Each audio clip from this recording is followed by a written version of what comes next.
Carlos Bianchi. Despite his magnificent career as a striker in Argentina and France, Carlos Asensio Bianchi would be best remembered for having one of the most successful managerial careers of all time. His coaching achievements granted him a permanent place in football history. Born on the 26th of April 1949 in the capital city of Buenos Aires, Bianchi was destined to lead one of the most popular and loved football clubs in South America, Club Atlético Boca Juniors, or simply Boca Juniors. Regarded as Argentina's working-class club, Boca's fan base was countless. At the same time, Boca's arch-rival, Club Atlético River Plate, was heavily supported by the upper class. The so-called Superclásico is a highly anticipated match that puts the most popular and successful Argentinian football clubs against one another. Many football fans and experts consider the Superclásico rivalry the most intensive football derby worldwide. Before joining Boca in 1998, Carlos Bianchi had spent some time in France, managing some of the teams he played for, Reims and Nice. This period of his career, however, was unsuccessful. After returning to Argentina, he was hired as the head coach of his local team, Vélez Sarsfield. Here, his tactical knowledge finally started to impress the local media and football experts. After a disappointing one-season spell with AC Roma in Italy, Bianchi was unveiled as the new head coach of Boca. At that time, it was a challenging period for the notable team, having experienced endless locker room problems and 6 years of no success. Bianchi's tactical intuitiveness gave immediate results. He did not hesitate to implement his favorite but unpopular 4-3-1-2 tactic to utilize the skills of promising youngster Juan Roman Riquelme. The attacking midfielder's role was the greatest strength of Bianchi's tactic, as this was the player that provided the tempo for the team's overall playing style. Bianchi's ability to teach his players how to use set-ball situations effectively was one of his team's most effective offensive capabilities. During his spell at Boca, the attack was formed by a typical towering forward and an agile second striker, who was sometimes moved to the wing, taking advantage of his speed, acceleration and dribbling. The midfield consisted of a ball-winning midfielder and 2 box-to-box midfielders, whose strengths were teamwork and tactical intelligence. On the defensive side, the coach relied on strong, solid centre-backs, helped by midfield and attacking players tracking back to compress the space on the pitch. Alternatively, Bianchi was also switching to 4-4-2 when his preferred 4-3-1-2 was not suitable against some sides. Direct attacking football, primarily using the flanks and forming 2 rigid lines of 4 players, best described the tactical approach of the Argentinian maestro. As well as his tactical ability, Bianchi was highly renowned for man management skills, keeping high team morale and a positive dressing room atmosphere. His passionate and robust personality allowed him to put confidence into the players and easily unite his squad. Bianchi was an excellent motivator and pep talker who managed to keep everyone happy and dedicated to the club's success. Moreover, his unconventional methods to get the best of his players in important matches is what brought Carlos Bianchi his legendary status in Boca. Bianchi's first season with the Buenos Aires Giants was a tremendous challenge.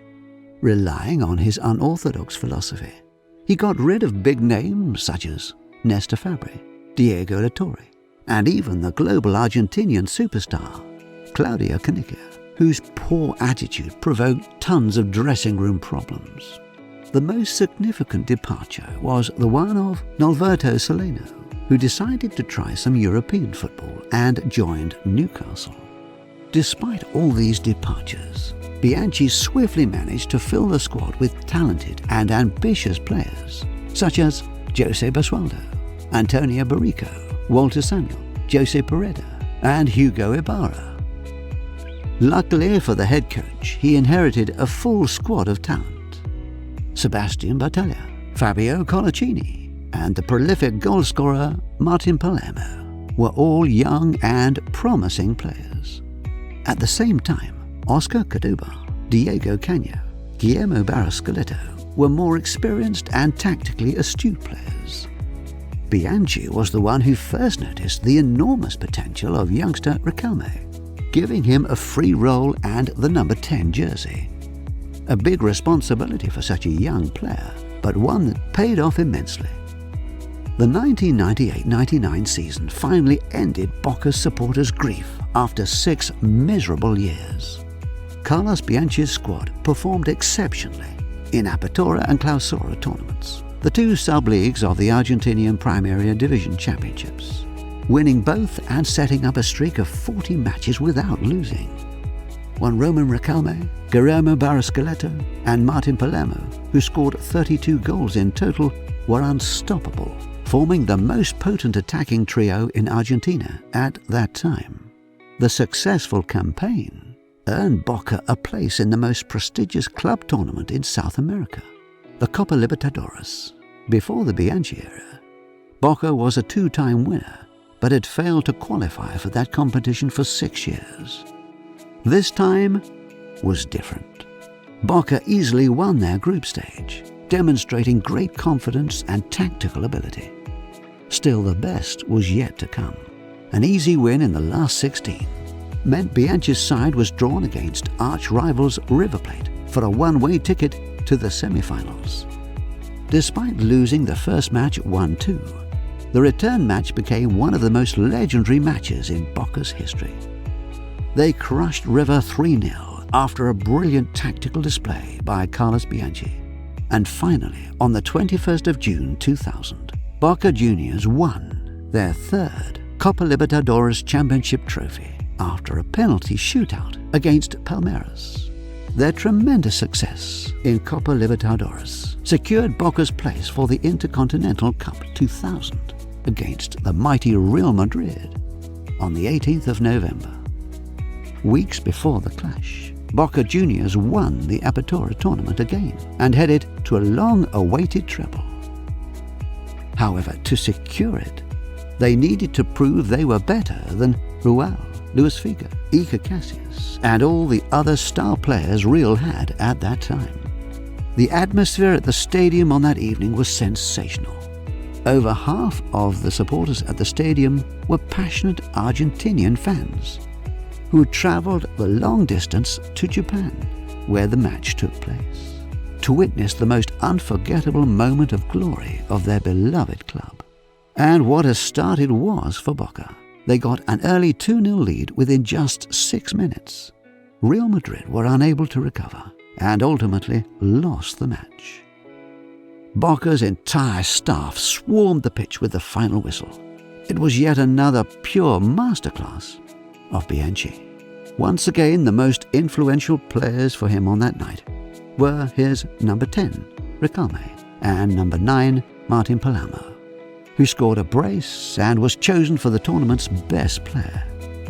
It was a time of worldwide glory for everyone at Boca, the best team in the world in 2000, and the first triple crown for them.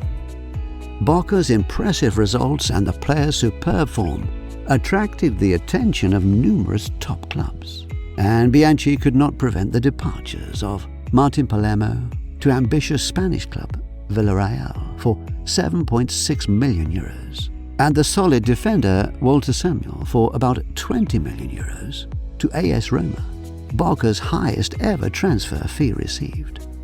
Both left the club in early 2001. Although their departures weakened the squad and Boca was not as competitive as before, the team defended its Copa Libertadores title, eliminating Brazilian favourites Vasco da Gama and Palmeiras before beating Mexican club Cruz Azul in a roller coaster penalty shootout. That meant that Boca would try to defend the Intercontinental Cup in November 2001. Unfortunately, the Argentinians could not repeat their performances in 2000 and lost 1-0 to FC Bayern Munich. The combination of disappointing local campaigns, departures of several key players, and most of all, an argument with Boca's president, Mauricio Macri, was the turning point. And Bianchi did not continue in charge of Boca after the end of the Clausura Championship. However, the talented manager returned to the team just 2 years later, mainly because of the fans' passionate demands.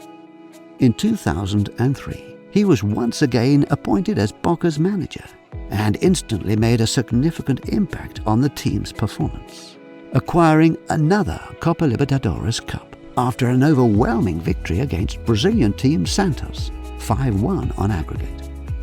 His key player was the clinical forward Marcelo Delgado, who netted 3 goals in the finals.